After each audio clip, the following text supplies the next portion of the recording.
Hello and welcome to the first sort of live principals briefing. The idea behind presenting a kind of, I suppose, spoken briefing is just a little bit an alternative way to access the messaging that I send out in the email. And it also gives me a chance, I suppose, to perhaps add a little bit more information. We'll see how this goes. I look forward to some feedback. First, I wanted to start by thanking all those parents and carers who attended the forum last night on Teams.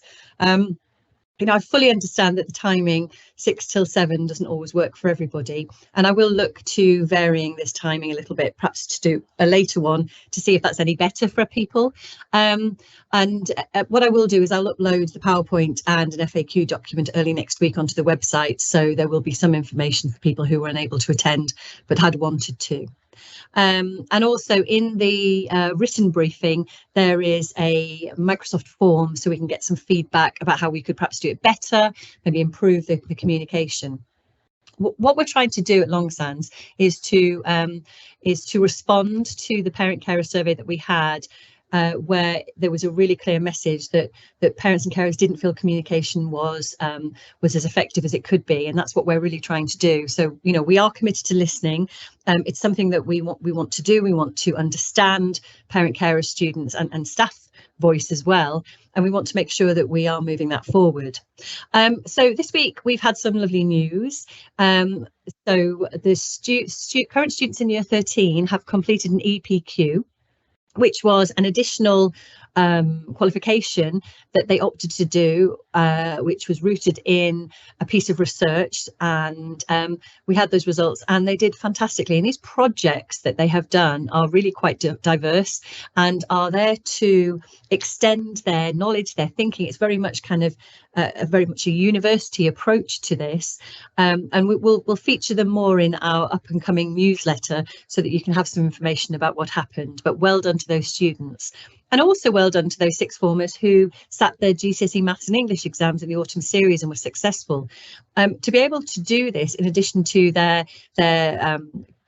Key Stage 5, their sixth form studies, is really, really impressive.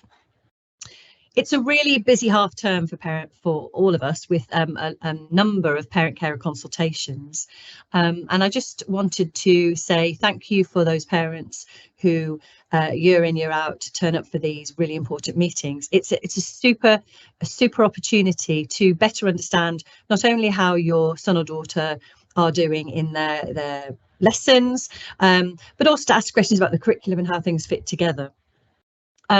My understanding is that every year we gather feedback from staff, parents, carers and students about how they feel around the parent carer consultations. And so I will add this to our half-termly parent carer survey, which I'll be sending out towards the end of this month, sort of around the beginning of February, which will have the same questions as we had before Christmas and a few additional questions that I would like to get feedback on.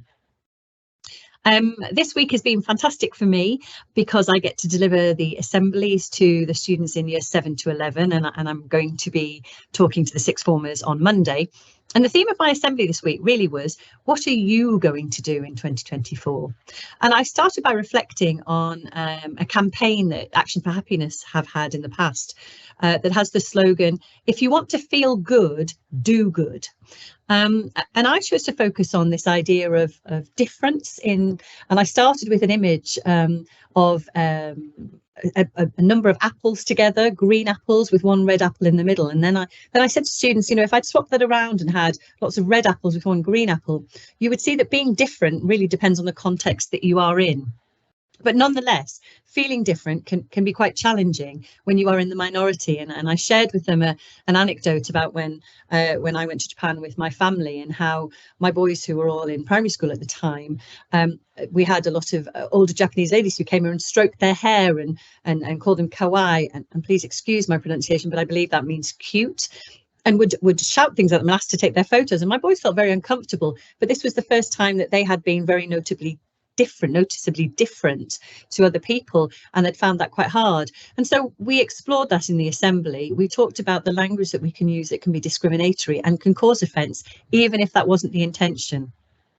And this is part of a bigger piece of work that I'm doing with members of staff at school and with students to launch a kind of working party to raise awareness around discriminatory language and how although potentially unintentional, we can cause offence. And the intention really is, and I put that challenge out to all the students and said, let's make Long Sands a place where everybody feels safe and welcome and free from discrimination at all times. And that's a really ambitious project, but I think, you know, go big or go home in this particular context.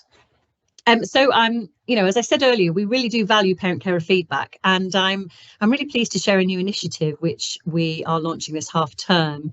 And it's the Parent Carer Advisory Council, and the purpose of this is to generate really open communication and collaboration between parents and carers, the school leadership team, and also the local governing committee.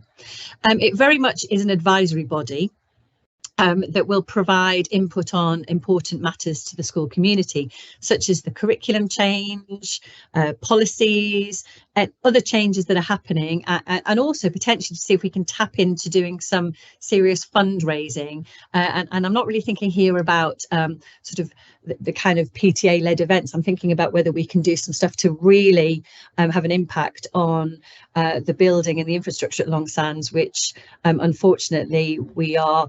Although we're on a project of improvements, and I'm excited to say that we're going to have all the windows changed next year, we could really do with doing some work around that, and I'm sure that there are opportunities out there that we can tap into. As a council, there isn't any formal decision-making powers to the Parent Care Advisory Council, but the discussions that will take place will feed into the school's leadership team and also the local governing committee, and therefore will be influential on the decision-making processes later. Around the commitment, there'll be 6 meetings a year, possibility of additional ones as needed, and to make it truly representative, we're looking to have 2 parent carers from each year group, and we're not asking for an election, we're just asking people to self-nominate who could be interested, who may be interested in being part of this. I'm finalising the constitution after I meet with the local governing committee later this month. But if you think you'd like to be interested, you're interested and you would like to nominate yourself for it, then please could you email principalspa@australialongsands.org, or alternatively to email inquiries@australialongsands.org. Well, that's it from me.